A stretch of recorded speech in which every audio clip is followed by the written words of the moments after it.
a little bit starting behind, but it was well worth it. And the first item we have tonight is naming of the Montgomery Central High School, naming of the baseball field. First read, Dr. Hunt. Yes, sir. Thank you, Mr. Vice Chair. It is the policy of the Clarksville Montgomery County School System that recommendations for naming of school facilities or portions of school facilities should be brought to the Board of Education for approval. The Chief Operations Officer, which is Mr. Grumbly, is charged with gathering community and district input and presenting recommendations. What you have in front of you is a recommendation for the Dunn family has proposed naming the Montgomery Central High baseball field the Landon and Joyce Dunn Memorial Field, which is currently not named. And then you also have here the signed petitions in your packet. Also a recommendation from the principal who is in support of this naming, Ms. Houston. And this, of course, this evening is a first read for you. Okay, Dr. Huff, and item number 2. Yes, sir. We have Dr. Kimmy Sikarsky here this evening, and she's going to provide a report on ESSA and TNReady testing. Dr. Sikarsky.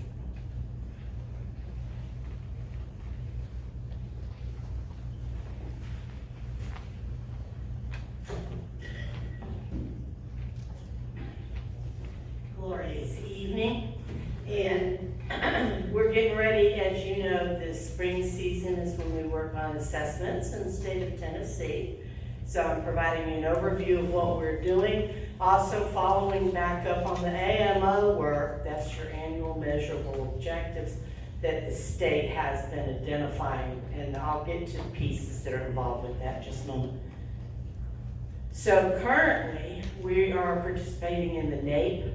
NAEP is the National Annual Assessment of Academic Performance, and it is a national report card and assessment that says how schools are doing across the nation on the same test, on the same set of standards, and it's very specific. It's 4th and 8th and high school certain subjects. And so I provided you a list of who's participating, what component that they are participating in, and what dates that they were scheduled. As you can see, we are almost finished. We have one that's late, West Creek Middle School, which will be March 1st, and then we will have all the NAEP completed. Very little interruption on the school day. It's not the entire population. It's not all 4th graders. It's a selection of 4th graders, and the test is about an hour.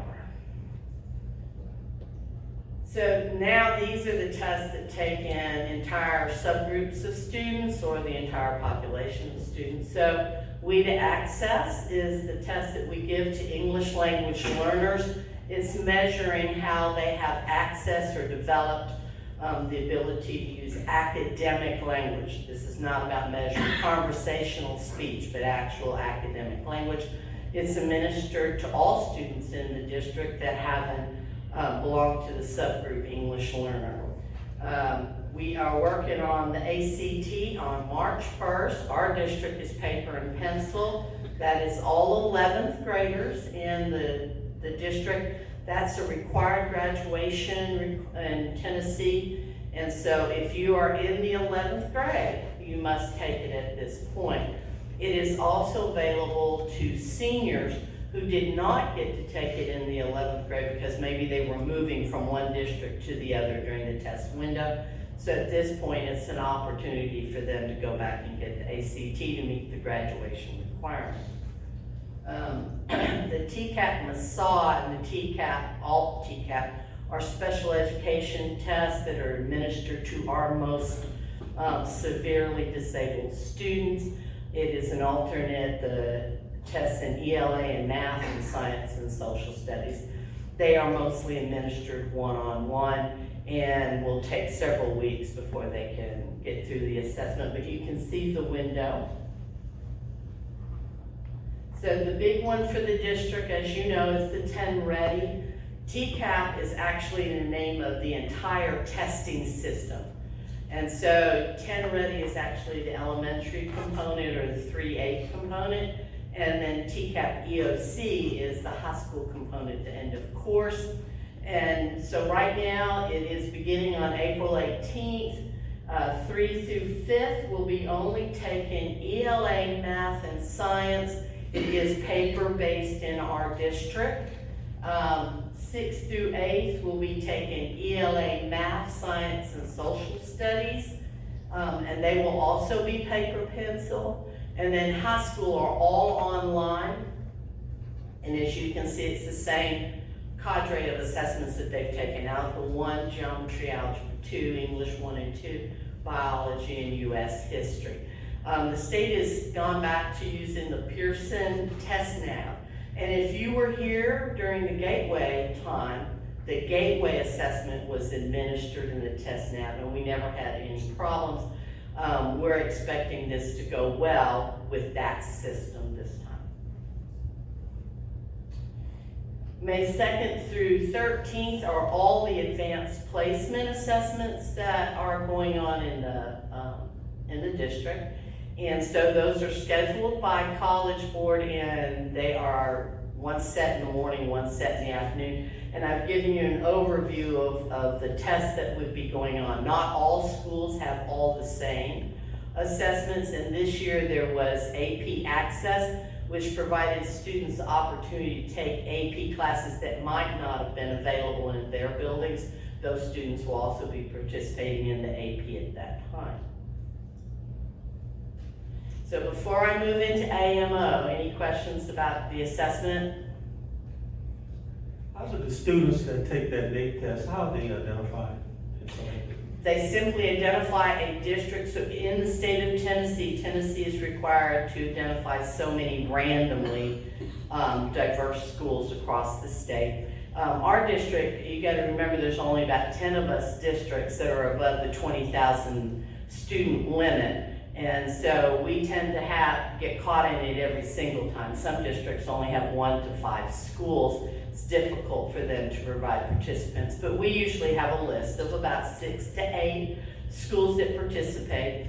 They randomly select the schools. No one knows who they are. They're picked by the National Center of Educational Statistics, and then they identify the grade level. So NAEP is 4th grade, 8th grade, high school, and so they'll say, we're gonna pick this many elementary schools in your district, and we're gonna test 4th grade.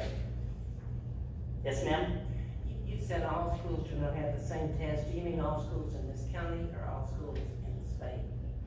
In the NAEP tests in the state, whatever districts are selected to participate in it, they will have different tests in different schools. So as you saw in our school, we have some that are doing the 4th grade ELA and math, some are doing the 8th grade because they're in middle school, that kind of thing.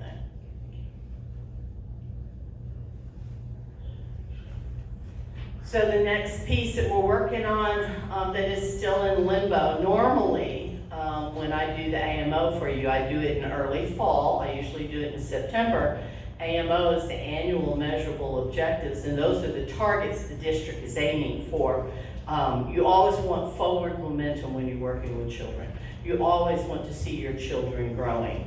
And so we normally do it at that point. We've had a couple of adventures between the pandemic and assessment pieces, etc. And because of that, there's been a delay in identifying the specific AMO targets. Remember, the targets are aligned to the content area, they're aligned to whatever the test is that you're being administered. They have different definitions of proficiency than what you have in a classroom. Proficient on a state assessment is not equal to proficient in a classroom. In other words, I make a 70 on a test in a classroom, I passed the test. You would have to make a minimum around 85% to be considered proficient on a TNReady.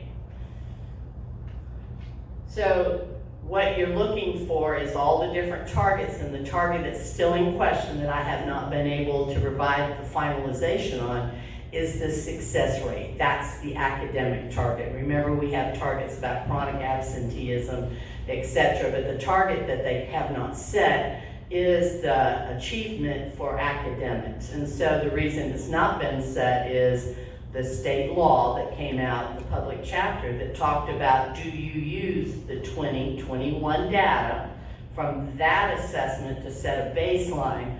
Or do you go back and continue to build on the 2018-19 data, which was the last year we administered the test without interruptions? So when you look at this chart, where you need to focus your attention is on the last 6 rows. And so you'll notice success rates is the academic target. The bottom 3 are if they have to go back and use the 18-19. If they get to use the 21, I've actually written, so you know which target is for the 21 as a baseline, and which one is the target if we're going to use the 18-19. The alternate is the one that talks about the 18-19. And so they have yet to vote on it. The district's strategic work is aligned to meeting the bottom set, because that is the more strenuous target. You want to work for the target that is best aligned to moving your children forward. And so we would be looking at where it talks about the success rate for 3rd through 5th, we would be aiming at 41% success rate. Now, if you've forgotten, remember the success rate is the number of students who participated in the identified tests. So it would be ELA, math, and science for 3rd through 5th. It's the number of students who participated and the number of students who were proficient is your denominator. Does that make sense? And so we are aiming at 41% of the students who participate in the test are going to be proficient at minimum. If we do that, then the district receives a 3 as the score. Remember, it's a score out of 5. If you double that target, depending on how far you double it, you can see there's a 47.4. That's considered doubling the target. Then you would score 4 or 5 in success rate. So that is the work that the district is monitoring right now. All the benchmarks and screeners, skills, and supports that we're doing, we're aiming for those targets. Once the state identifies which one, and by the way, this is involving legislation because they legislated that we couldn't use the 2021 data to develop targets that might identify a school. That's what the hang-up is. Those targets are used to create that. If they had to use the data for 2021, would it fare worse or better? Do you know? Our preference would be to use the 2021 data as a baseline, a starting point, because if you look back at the history of testing, we've had where we didn't get to administer because they didn't get the test made. Then we had 2 online challenges or adventures. In the midst of that 1 year, 18-19, we were able to administer the test without interruption. And 2021 is the year that we were navigating the pandemic. We like to use that data because this is a district with 30% mobility, so students are moving in and out constantly. We need time for that continuity to provide children the instructional support, and we want a meaningful target. You don't want to set a target that's unrealistic, that provides data that doesn't say how well you are doing navigating all the adventures that we've had to experience for the last 4 years. And so we would prefer the use of the 2021 as a baseline. Here's where you're starting. After all of this is your first year that you're pretty much in school. Again, we still have a little bit of navigation with COVID and other adventures that come along, but this is our first year after a while, and the test should go off without any problems because you're doing paper pencil in 3 through 8, and the online is being administered through TestNav that has a proven history in our district alone of being a successful online platform. Do our legislators in Nashville, do they understand the ramifications of what is pending or not pending? Yes. I know they're not qualified to make the decision, but. Yes. And so, being the non-political person that I am, I will share that the reason that we're in a stall is the legislature actually realizes the struggle of setting it without using the baseline. And the law was created before they realized the ramification of building public chapter. They wanted to hold everything harmless, but forgot about the part about federal. Remember, AMO is a federal from ESSA. And so they created something in an effort to provide teachers with the hold harmless, which all that was provided without thinking about the side piece of the federal, which is the AMO, which requires the use of an achievement piece of data. So they are more than on our side about, let's use the 2021. But if there's a glitch, the state has developed the backup plan that you saw. That should be it. Yes, this is just telling you where the chart is, the same chart I've been sharing. So once they've updated and tell us what the AMO is, I will come back and say which one we're being held accountable to, okay?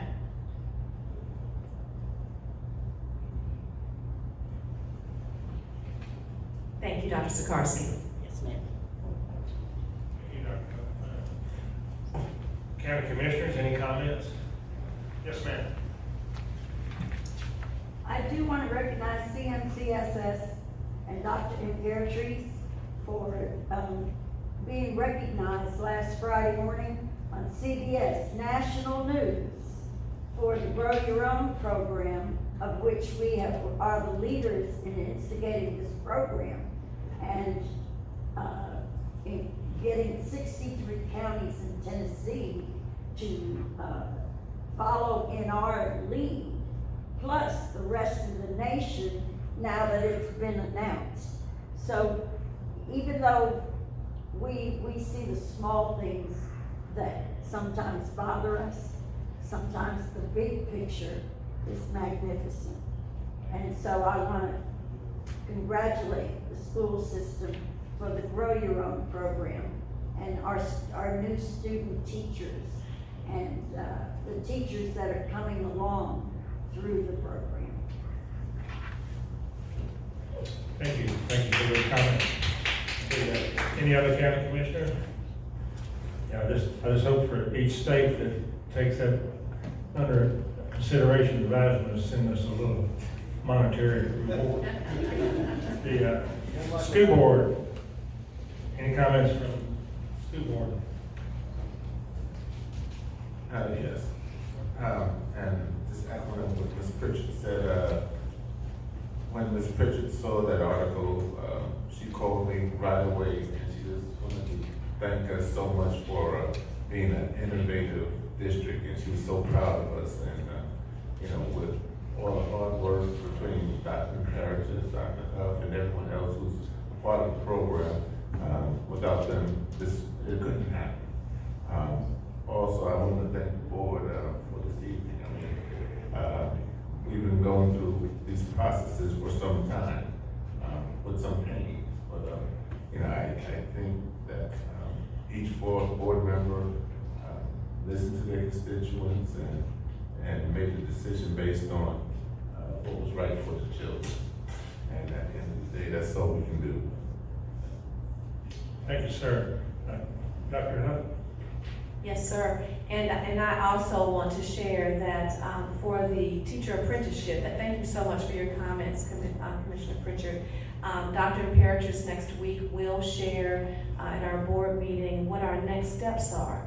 Because there are some steps that we're going to have to take for this apprenticeship to be realized, and so I've asked Dr. Imperatrice if he would share those next steps with us next Tuesday.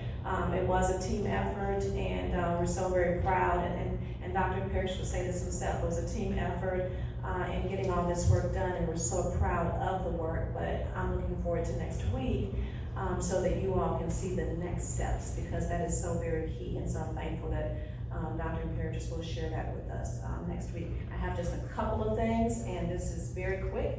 I have 2 videos I want to share with you. The first video is a part of our new Driving the Future campaign for bus driver recruitment, because as you know, we do need bus drivers.